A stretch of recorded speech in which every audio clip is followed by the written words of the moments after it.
It is 5:45 a.m. and the sound that has broken many alarm started ringing in my ears.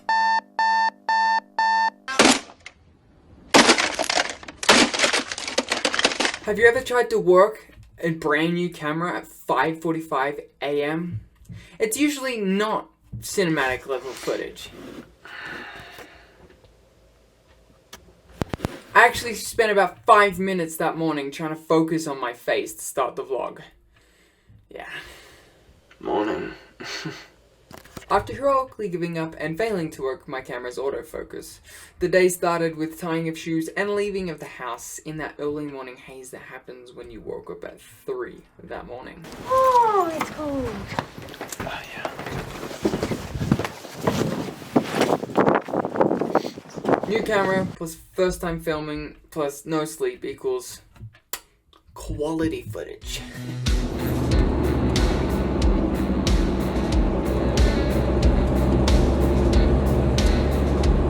Lake parking lot we drove into 30 minutes later was completely empty, except for one frozen solid car.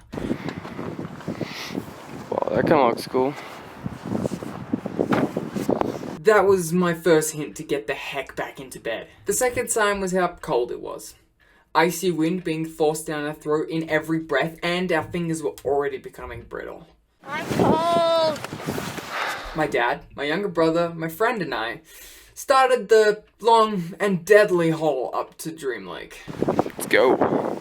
I'm gonna stop my over-the-top narrative right here to explain why I'm getting up at 5:45 in the morning in the freezing cold of Colorado and being generally crazy. A few weeks before, I was having a particularly productive day on Instagram in my trackies and hoodie. I came across a picture that rocked my world and eventually nearly killed me. A photographer by the name of Doug Nez. Doug Nez. Doug Nez. On Instagram took a picture of this amazing lake that I've been to for a few times.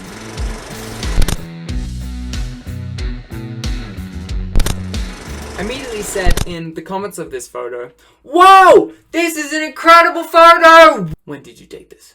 Nothing happened for a few days. The before mentioned friend came down to visit, and while we were partying, 3, 2, 1. I got a comment back from Doug Nels with a few details about his picture.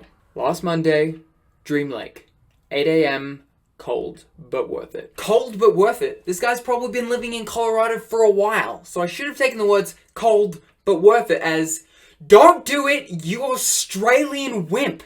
Being unable to drive myself and to do stupid things on a daily basis, I convinced my parents. I slyly implied to my parents that a friend here had come all the way to Colorado and we should take her on an epic hike at 6 in the morning, like normal people. They were not on board. But after a bit of convincing, meaning guilt tripping, I got my dad to agree to drive us down at 5:45 a.m. Okay, back to nearly dying. We started hiking and it was quite an adventure. Oh, windy. It had snowed the night before and everything was covered in a very thick layer of pure white snow. You know, the kind of snow where you can still see the little icicles. We were constantly heading in the wrong direction because the snow had covered up any easily seen track. We were bushwalking. Yeah, because we're Australians. Well, most of us were.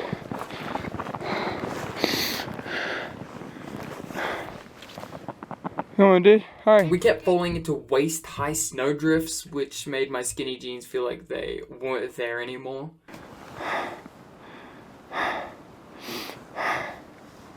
Okay.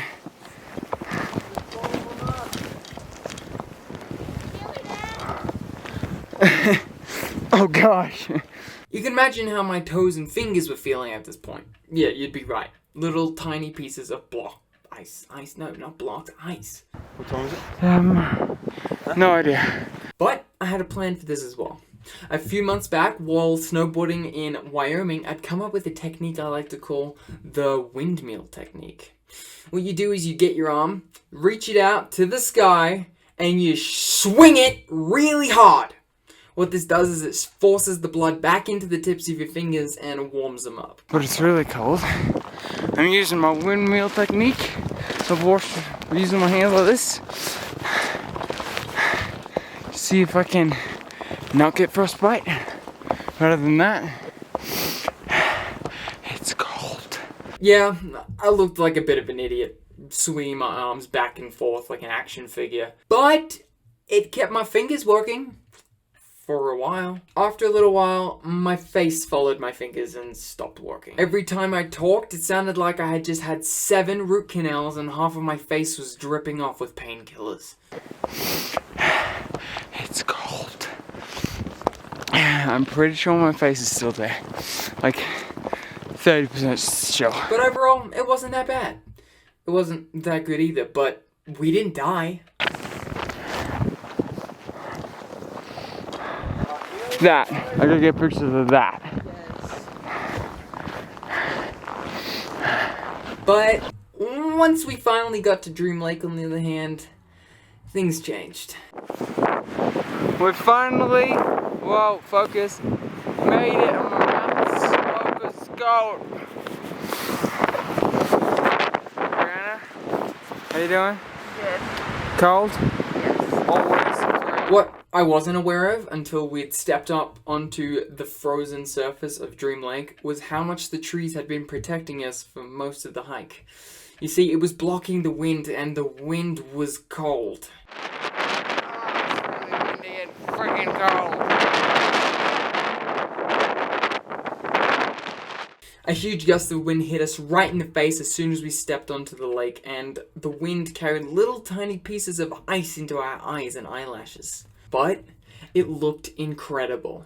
Oh yeah. Let's go. The real takeaway is never, I repeat, never try and set up a tripod in these conditions. Remember, all this time the wind was blowing like crazy, and I'd stopped the windmill technique so I could really feel the cold, and then not feel it at all.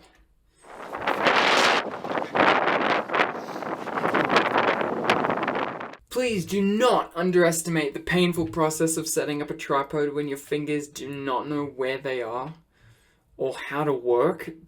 But somehow I placed the tripod onto the frozen surface, picked up my second camera, and everything fell apart.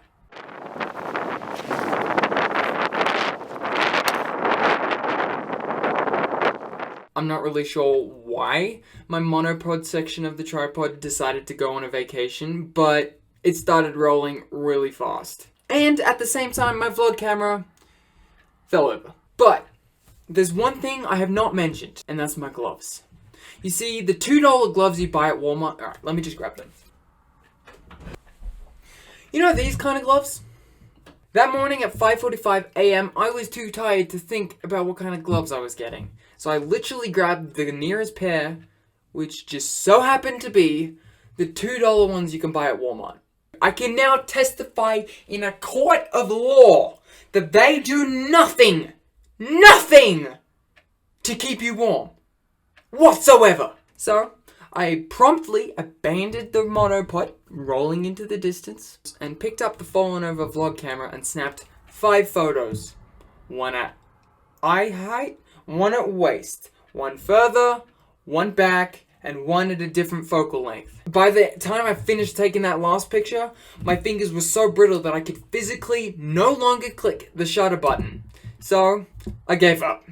I grabbed the monopod, grabbed the tripod, grabbed everything in the crook of my elbows because my fingers weren't working anymore, and sought help. This next video should successfully sum up the trip back to the car and the car drive back to the house. Hey, Brianna and Levi. How are your hands feeling? Do it now. Oh! Hey, Brianna, how are your feet? So what happened today, guys? Let's just explain the story. Brianna, hey, stop putting your finger up, you rude people. Brianna, just pause for a second. Let's just tell No, we're gonna posterity keep what walking. happened today. Levi, with his big bright ideas, thought, let's go to the top of a 11,000 foot mountain and take a picture of the sunrise. I'm a visionary, just the stupid one. Which, funnily enough, what happened, Levi? There was no sunrise because there was too much cloud. Shut up. In the meantime, he was crying up there like a little baby because his hands were so cold.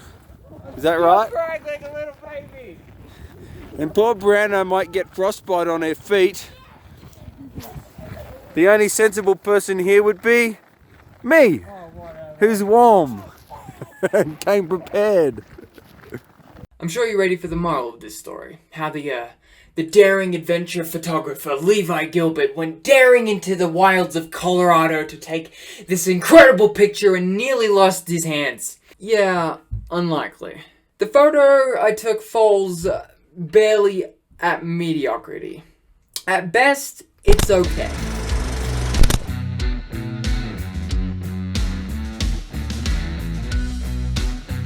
Hey guys, thanks for watching. Make sure to do, the regular YouTube stuff. Like, subscribe, share with your friends, and let me know in the comments below what you thought of my story. Make sure to check out the links in the description. I've hidden a few Easter eggs in there for you, and until next time, see you later.